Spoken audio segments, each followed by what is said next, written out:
All right. Well, welcome everyone. I'm really excited about today's interview with Diani Taylor, which is included in the Ocean Strategy's newest aquaculture policy report and can be found on the Ocean Pulse blog. My name is Brett Verhusen, Principal for Ocean Strategies, and we are humbled to have Diani Taylor sitting down with us today. Diani, welcome. Thanks, Brett. It's really great to be here. Thank you. We're really excited about the conversation today. Just a little bit about Diani, if I could gloat for you. Diani is a fifth-generation shellfish farmer from Washington State. She grew up on Puget Sound working for her family business, Taylor Shellfish Farms, where she now serves as General Counsel for the company. The Taylor family began farming shellfish in Puget Sound in 1890 and is now the country's largest producer of farmed shellfish. Diani studied environmental policy and ethics at the University of Montana and then received her law degree from Seattle University. Diani is passionate about water quality, food production, and conservation issues, and continually works on the challenges facing the environment that we rely on. Thank you again, Diani. And as is tradition, we like to start with the really tough questions first on our interviews for our policy reports. So before we tap into your expertise and insight on Washington's shellfish industry, what, Diani, is your favorite seafood and how do you prepare it? Okay, so this is a really unfair question.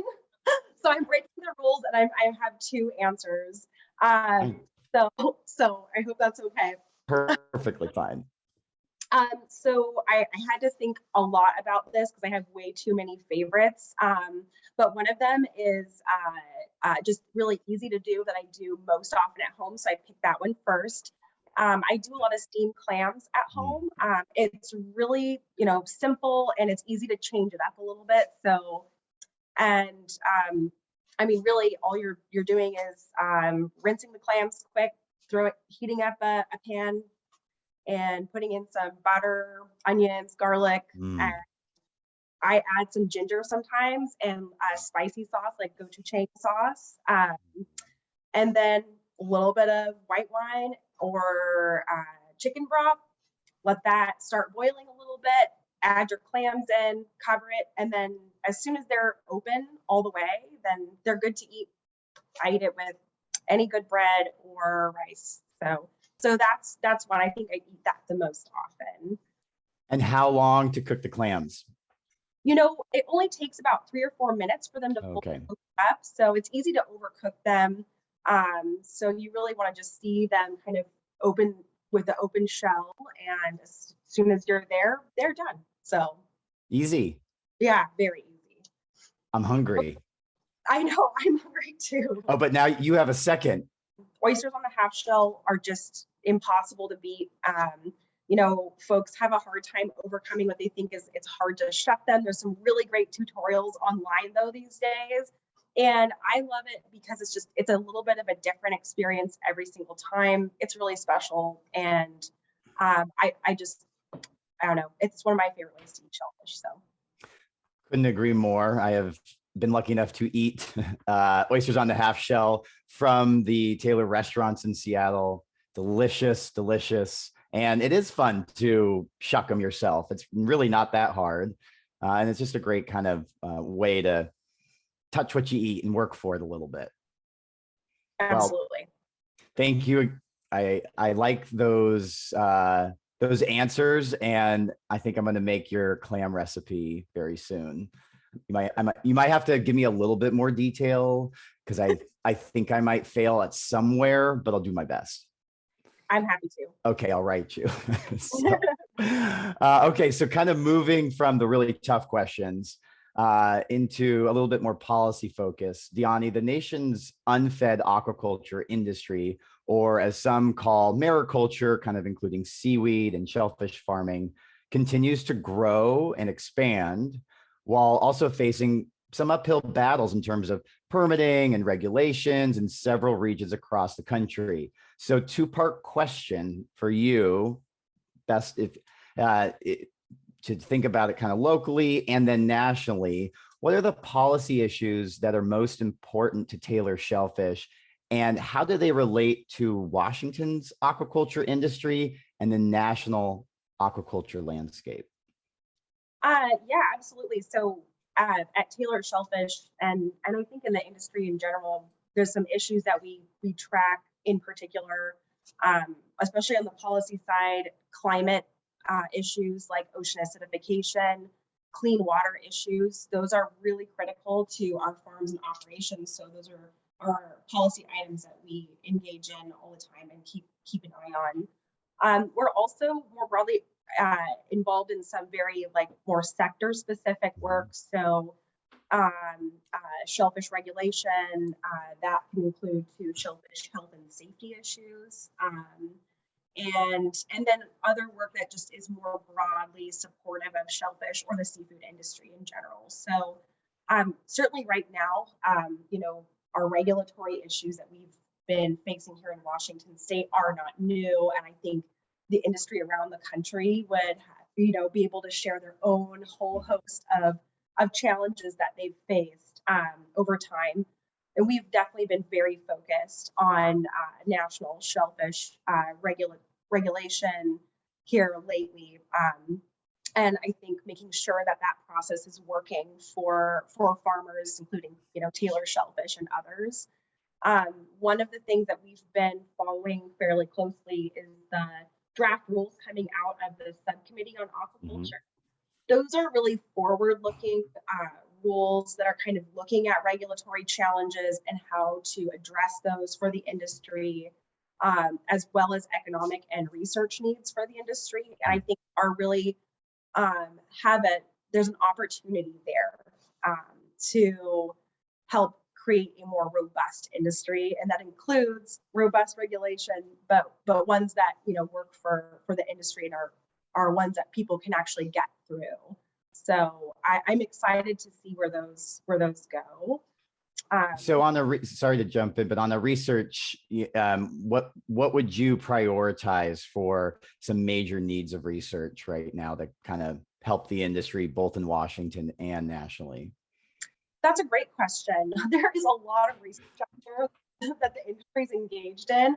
And I think one of the items that we've been excited about recently is shellfish genetics. And I actually think that a new shellfish geneticist has been recently hired and working on West Coast shellfish. So we're very excited about what might come from that. And genetics is really important to shellfish for a lot of reasons. We use it to make a more marketable product, but also address things like ocean acidification, make a more robust and resilient oyster. So interesting. I haven't heard a lot about that, but I'm glad that you brought that up. I'd love to learn more, and maybe we can put a few links if any readers or viewers want to learn more about it in the interview blog post, and that way folks can kind of learn more about genetics and how important that research is. That makes total sense, really making sure that there's the longevity and the resilience in the face of issues like climate change and keeping the delicious taste and just all the little layers that you are an expert in. And that's fascinating. Thanks for walking us through that. I wanted to kind of move to a recent update. In February of this year, Washington's shellfish industry really received some fantastic news. A new trade agreement lifted an embargo between the US and the European Union, which allows shellfish farmers to sell their product to European customers for the first time since 2010. So what does this agreement mean for Washington shellfish farmers and the country's seafood sector in terms of new markets and economy? Yeah, thanks. I am really excited about this. This is an issue. The EU and the US put in a mutual ban on imports, exports of shellfish back in 2010. So something that has been a part we've been working with and trying to address for well over a decade. So now actually having those markets open is super exciting. Before the ban, we had a good market there in the EU and good customers. So we've been already reconnecting with folks and looking to get back into the EU market, which is really exciting for us. And I think one of the important things that we've learned in COVID is that having more markets and diverse markets is really important to have stability for your business. So I think adding that market to the list is going to be really beneficial to the industry as a whole. Making sure that your customers are diversified and making sure that you have access points around the world. Question about the impacts, kind of on a species specific question. Is this going to really on the trade to the EU? Will this impact like clams and oysters more, or mussels? Like, which species do you think this really has a positive impact for trade between the US and the EU? Yeah, so I think the main market that we had in the past was for our Manila clams, and I think that's kind of where we're pursuing again. Again, now we have incredible clams here that we grow here in the Pacific Northwest, and those are in high demand there in the EU. Gotcha. Okay, helpful. So really on a clams, which makes sense. You know, if you're trading to Spain, Spaniards eat a ton of clams, a ton of mussels, and this is a great access point for them, and get to taste delicious Pacific Northwest shellfish again in over a decade. Well, we're really glad to see that news. I know that was a big positive development. A lot of people did a great amount of work to get that trade agreement over the goal line. So congratulations to you. And sorry you had to work on it for a decade, but glad that we have a nice story to tell from it. And I kind of pivoting to our last question, kind of want to bring attention to an important conversation that is happening in the seafood industry, that of establishing more female and diverse representation and recognition throughout the seafood supply chain. And really, most importantly, ensuring that there are more women in leadership positions like yourself, your fifth generation. It's incredible.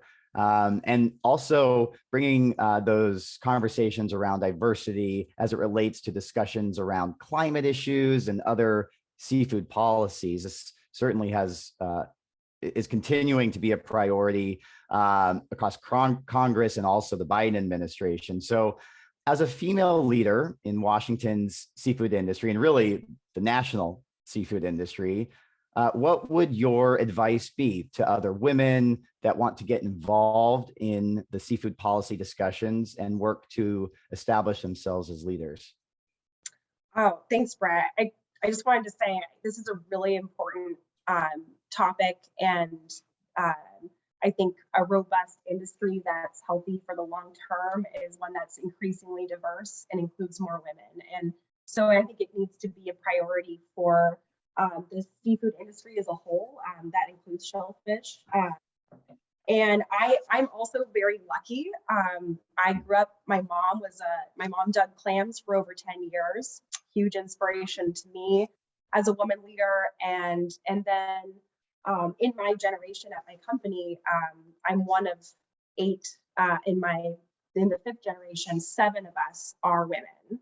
So we are, women are the future of farming, in my opinion. I'm really excited about that. But I'm just lucky. I have a lot of support and network with women, and not everyone has that. And I think for my advice to folks wanting to get interest into the seafood sector and get into those leadership positions is to build that network of women so that you have other people to support you and help kind of guide you on your path in the industry.